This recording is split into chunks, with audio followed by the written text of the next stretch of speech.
All right, so we're going to look at another historical episode that had negative consequences for Africa's later development. This is a paper by our two Greek friends, Mikolopoulos and Papanuo. And essentially, so what happens is during the colonial era, the European powers essentially divide up Africa into spheres of influence or colonies. And they do this without any regard to kind of the existing boundaries for the ethnic groups in Africa. They mostly follow latitude and longitude lines. And this quote from Lord Salisbury really encapsulates what happened. So I'm just going to read it. We have been engaged in drawing lines upon maps where no white man's feet have ever trod. We have been giving away mountains and rivers and lakes to each other, only hindered by the small impediment that we never knew exactly where the mountains and rivers and lakes were. So they essentially divide Africa up without regard to geographic boundaries or ethnic borders, which oftentimes will follow certain geographic boundaries like rivers or mountain ranges. So it's completely haphazard in terms of how these borders are drawn. And so these borders essentially correspond to colonies. Then African states get their independence in the middle of the 20th century.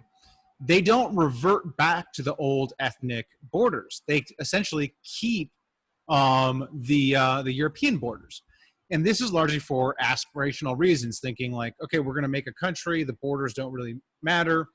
We're all in this together.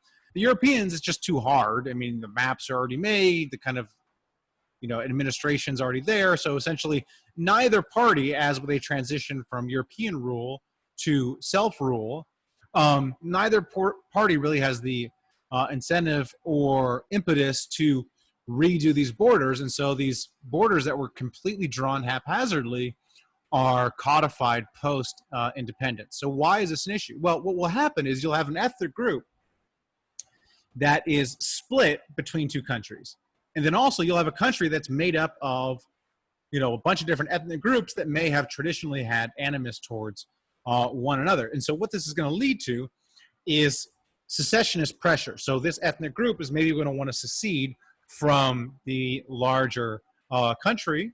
You're going to have this interethnic violence, since we're all put here, in the same country, and we kind of have to argue over the provision of public goods or whatever control of the country. And then generally, countries that are made up of many different ethnic groups typically have lower provision of public goods. Public goods are things like infrastructure or schooling.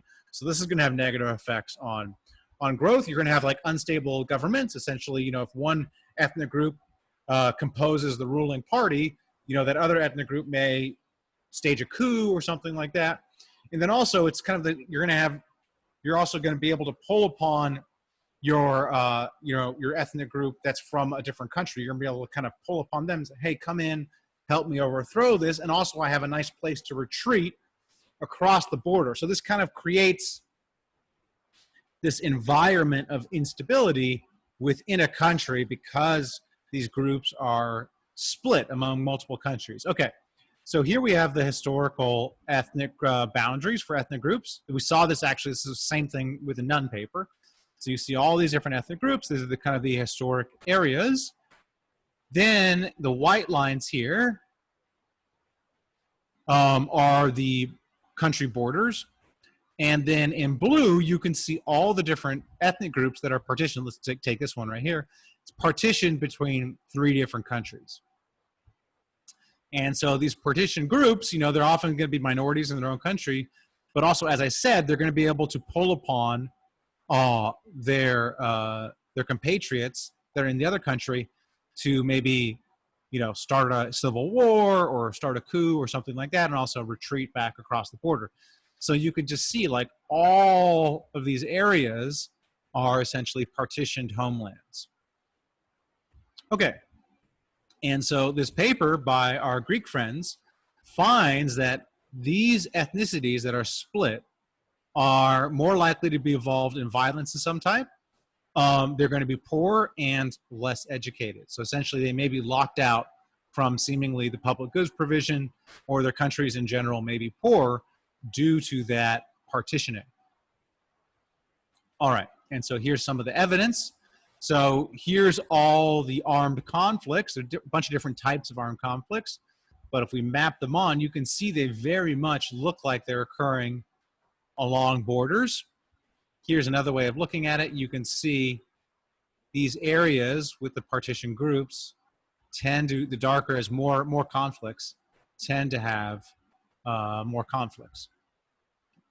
These are regression results. Essentially, are you part of a ethnic group that was partitioned? What effect does that have on wealth and education? And again, you can see this negative effect. So if you are part of this group that's partitioned, it has a negative effect or a negative correlation. And again, the stars mean it's statistically significant. So the sign says we got a negative effect. The stars say that's statistically significant. So if you are part of one of these groups that was partitioned, that is correlated with lower wealth in the present, lower levels of education. All right. So essentially, if you're looking at African development in the present, it has these two, oftentimes it's said, well, colonialism is the reason for this, but we want to be specific. What aspect was it? Well, the Nathan Nunn paper says we have this negative effect of the slave trade because it kind of undermines state development and leads to this environment of mistrust, which then impacts present day development. This paper says also, in addition to this, we have this type of colonialism where the borders are completely arbitrarily drawn. That leads to ethnic partitioning, which then also has subsequent negative effects on growth. All right, let's look at the big success story from Africa. Although it should be noted, I believe 7 or 8 of the fastest growing countries in the world are African in the present. So there's a history of underdevelopment relative to the rest of the world, but it does look like in the present, Africa is catching up with the rest of the world. We have lots of fast-growing economies in Africa currently. But historically, through the 20th century, the success story is Botswana, and we will cover that in the next lecture.